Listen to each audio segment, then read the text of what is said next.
মুসলিম হতে হবে, এই কথা সত্য, কিন্তু আল্লাহ তাআলা এই কথা বলেননি যে মুসলিমকে আল্লাহ ভালোবাসেন। আল্লাহ বলেছেন নিশ্চয়ই আল্লাহ তাআলা মুসলিম বান্দাদেরকে ভালোবাসেন, নিশ্চয়ই আল্লাহ তাআলা মুমিন মুত্তাকিন বান্দাদেরকে আল্লাহ তাআলা ভালোবাসেন। আমাদেরকে মুমিন মুত্তাকিন হতে হবে, আমাদেরকে মুহসিনদের অন্তর্ভুক্ত হওয়ার চেষ্টা করতে হবে। আল্লাহ তাআলা আমাদের জন্য সহজ করুন। সম্মানিত উপস্থিতি, বলছিলাম যে দায়িত্বশীলদের দায়িত্ব সম্পর্কে রাসূলুল্লাহ সাল্লাল্লাহু আলাইহি ওয়াসাল্লাম বলেছেন, বাল্লিগু আন্নী ওয়ালাউ আয়া। সহিহ বুখারী 3461 নম্বর হাদিস। রাসূলুল্লাহ সাল্লাল্লাহু আলাইহি ওয়াসাল্লাম বললেন, বাল্লিগু আন্নী ওয়ালাউ আয়া, আমার পক্ষ থেকে একটি কথা যদি জানা থাকে সেটা তুমি প্রচার করো। ওয়া হাদাসু আন বানি ইসরাঈল ওয়ালা হারাজ, বনি ইসরাঈলের কোনো ঘটনা, বনি ইসরাঈলের কোনো কাহিনী যদি জানা থাকে সেটাও তুমি প্রচার করো। মান কাযাবা আলাইয়া মুতাআম্মিদান ফালিয়াতাবাওয়া মাকআদাহু মিনান নার, তবে এমন কোনো কথা যদি আমার নামে তোমরা চালিয়ে দাও যে কথা আমি মুহাম্মদ সাল্লাল্লাহু আলাইহি ওয়াসাল্লাম বলিনি, তাহলে তোমার থাকার জায়গা হবে জাহান্নাম। ধর্ম প্রচারের ব্যাপারে আলেমদের যেমন দায়িত্ব রয়েছে, সাধারণ একজন ব্যক্তির জন্য সেই দায়িত্ব রয়েছে।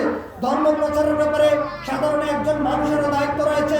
যে জানবে যে চুরি করা হারাম, তাকে বলা হয়েছে যে একটি কথা জানা থাকলে সেটা তুমি প্রচার করে দাও। যে জানবে যে বিদআত করা নিষিদ্ধ, তার জন্য দায়িত্ব হচ্ছে যে তার অপর ভাইকে সে জানিয়ে দেবে বিদআত করা হারাম, বিদআত করা বিদআত, এই বিদআতটি জাহান্নামে যাবে, এই বিদআত করা যাবে না, এটা তার উপরে নৈতিক দায়িত্ব। আল্লাহ রাসূল এই দায়িত্ব দিয়ে দিয়েছেন। সম্মানিত উপস্থিতি, বলছিলাম আল্লাহ সুবহানাহু ওয়া তাআলা কুরআনুল কারীমে সূরা নিসা 4 নম্বর সূরার 34 নম্বর আয়াতে বলছেন, আর-রিজালু কাওয়ামুনা আলান নিসাই, পুরুষের উপর নারীদেরকে কর্তৃত্ব দেওয়া হয়েছে।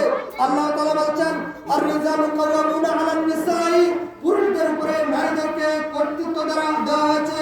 বিমা ফাদ্দালাল্লাহু বা'দাহুম আলা বা'দ, কারণ হচ্ছে এই জন্য যে আল্লাহ তাআলা একের উপরে অন্যকে প্রাধান্য দিয়েছেন, অর্থাৎ নারীদের উপরে পুরুষদেরকে আল্লাহ তাআলা প্রাধান্য দিয়েছেন।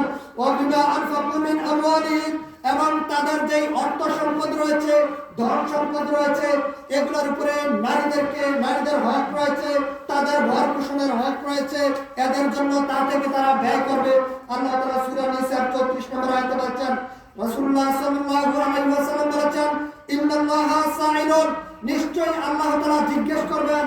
আল্লাহ তাআলা জিজ্ঞেস করবেন, ইন্নাল্লাহা সাইলুন, নিশ্চয়ই আল্লাহ তাআলা জিজ্ঞেস করবেন।